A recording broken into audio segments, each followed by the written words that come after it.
I.U.L is totally tax-free.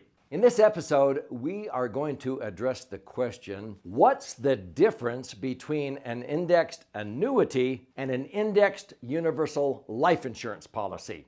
You're going to be blown away.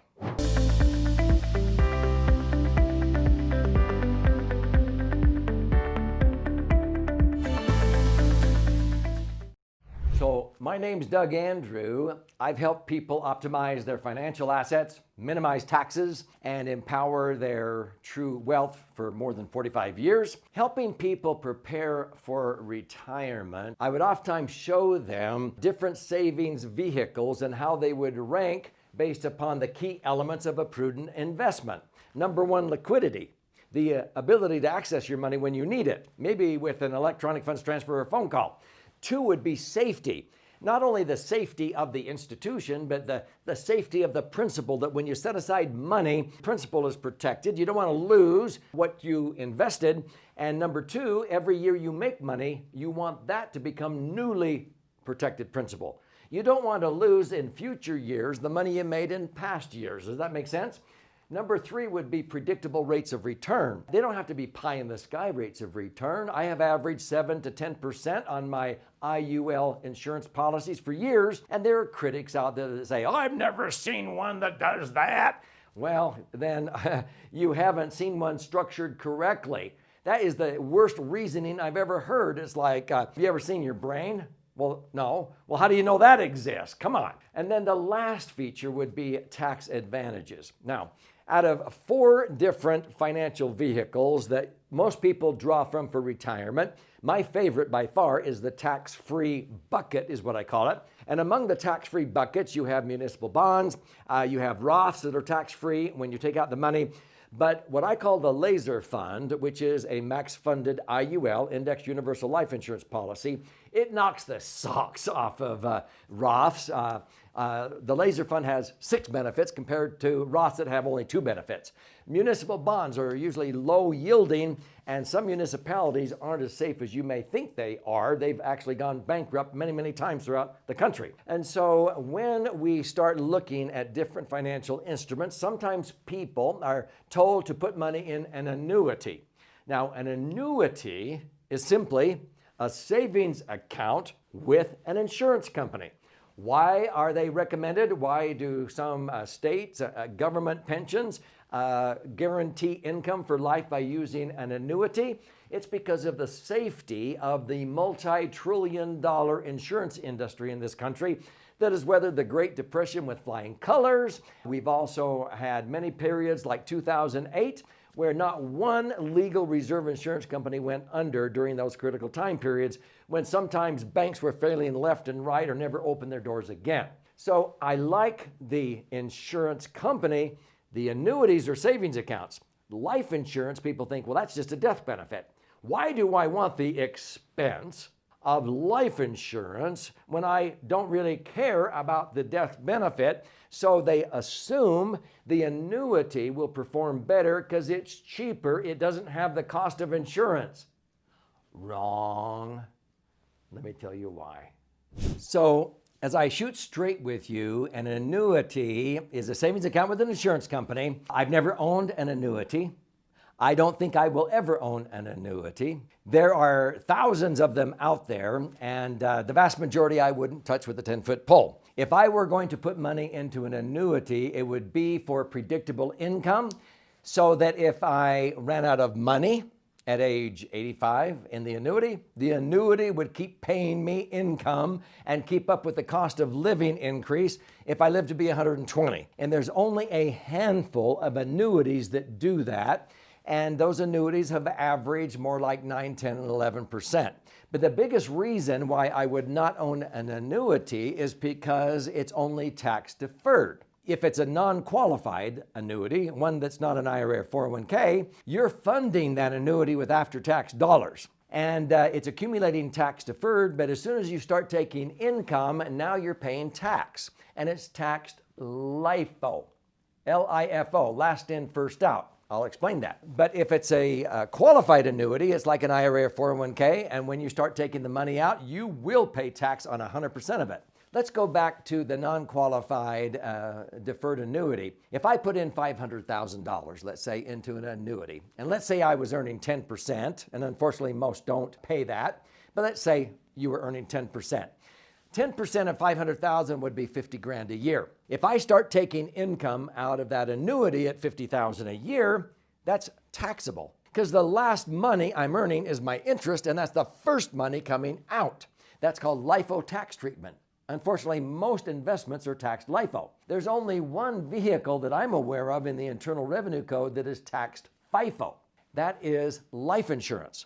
In other words, the first money in is the first money out. Using that same example, if I put in $500,000 into a max funded I.U.L, and you can't do it all at once now if you want to have tax-free income, but let's just simplify this. Once I get my $500,000 in there, if I was earning 10%, 50 grand, and I started taking that 50,000 out, the first money in is the first money out. So the 50,000 is part of my basis, my original 500,000. I already paid tax on that, so it's tax-free. I could take 10 years of income of 50 grand a year and not pay any tax because I'm recovering my basis first instead of last with the annuity. But see, insurance contracts allow you to continue to take out money tax-free forever. You want to know why? So with indexed universal life insurance, what you're allowed to do under TEFRA, DEFRA, and TAMRA tax citations, and subscribers to this channel often have questions about those tax citations and the sections of the Internal Revenue Code as it relates to indexed universal life. And so you can search through my channel and get answers to those questions. The point I'm making is right now is that you're allowed to put in more money into the I.U.L and cut the cost or expenses down. People say, what?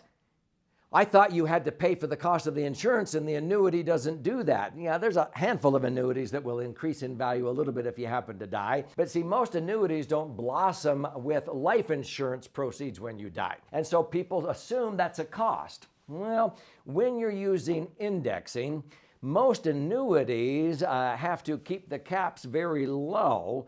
And so usually they might cap it at maybe 8 or 9% maybe, but where the same insurance company, and there's some huge companies that offer both indexed annuities and indexed universal life. You will notice the caps, the most you can earn on the indexed annuity in a given year might be 7% or 8% or 9%, whereas indexed universal life with the same company, the caps are 11, 12, 16. How come?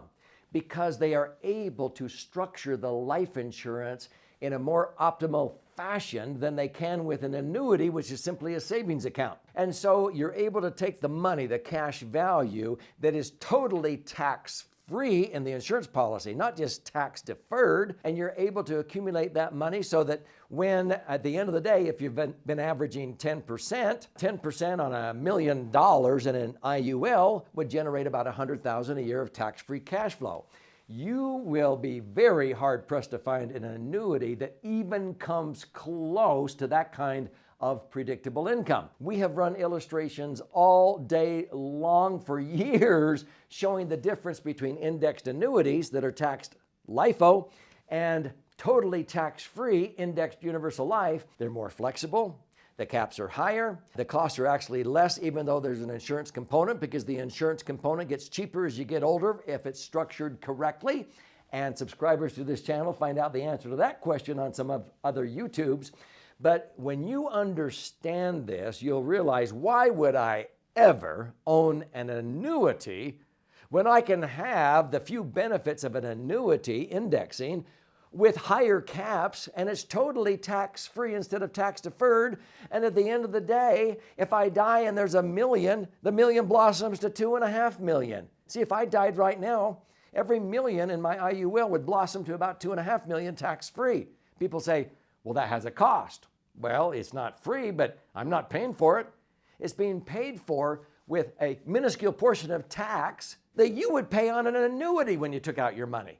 So why don't you redirect some of that otherwise payable tax and have a death benefit? It's not really costing me at the end of the day. It is required, and that's what qualifies it to be totally tax-free. So the message is, and the key takeaways, what's the difference between an indexed annuity and an indexed I.U.L? The best way is to have somebody who really understands the two and take the same insurance company that offers both and put in the amount of money you want illustrated in an indexed annuity. And look at the income stream and the indexed options that are available to you. Then look at the index options and the caps that are afforded in the I.U.L with the same insurance company, and create the maximum income that you can till age 120. And you will see you will have higher income. Now, if you want absolute guaranteed income, even if you run out of money, maybe an indexed annuity, and only a handful, would be recommended for that situation if you want guaranteed income. That's fine for some people, but most people are like me. They want to have the highest payout. Instead of having $70,000 a year, they want $90,000 or $100,000 a year of income, and they know based upon historical averages that that will last if they're 120. But if all heck broke loose, maybe an annuity would give you peace of mind for a base. But the difference is the flexibility, the indexing options, and it's totally tax-free. I mean the I.U.L. Whereas annuities are taxable and they're tax LIFO. If you want to understand the difference and see a comparison, you will learn a lot from reading this book, The Laser Fund. I'll gift one of these to you for free. It's 300 pages, and it has also 62 actual client stories because it's actually 2 books in one. This is for the left brain, the charts, graphs, and explanations. This is for the right brain. You read it this way. And in this, we talk about liquidity, safety, rates of return, and the tax advantages. You'll see that most annuities on a scale of 1 to 10 in these 4 scores usually only around 18 to 22. An I.U.L will score 34, 35, 36. It totally dwarfs an indexed annuity.